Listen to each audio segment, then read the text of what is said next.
நம்ம வீட்டில் மேனுஃபேக்சரிங் பண்ணி சேல் பண்ணக்கூடிய முக்கியமான ப்ராடக்டில் இதுவும் ஒன்று.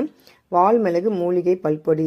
இதுக்கு தேவையான நெல்லிக்காய், கடுக்காய், தாண்டிக்காய் இது எல்லாமே நம்ம காஞ்ச பொருளை வாங்கிட்டு வந்து திருப்பி நம்ம ஒரு 5 to 10 days காய வச்சுட்டு நல்லா அதுக்கப்புறமா நம்ம இதை வந்து நல்லா ஃபைன் பவுடராக அரைக்கக்கூடிய புல்லட் மிஷினில் கொடுத்து நம்ம நல்லா ஃபைன் பவுடராக அரைச்சிக்கலாம். ஏன் அப்படின்னு பார்த்தீங்கன்னா, நம்ம நல்லா காய வச்சோம் வெயிலில் அப்படின்னா அது வந்து நல்லா நீண்ட நாள் நல்லாயிருக்கும். எதுவும் இது அது வண்டு பூச்சி அந்த மாதிரிலாம் எதுவுமே வராது. ஆல்ரெடி இது வந்து நல்லா காஞ்சது தான், பிரச்சனை இல்லை.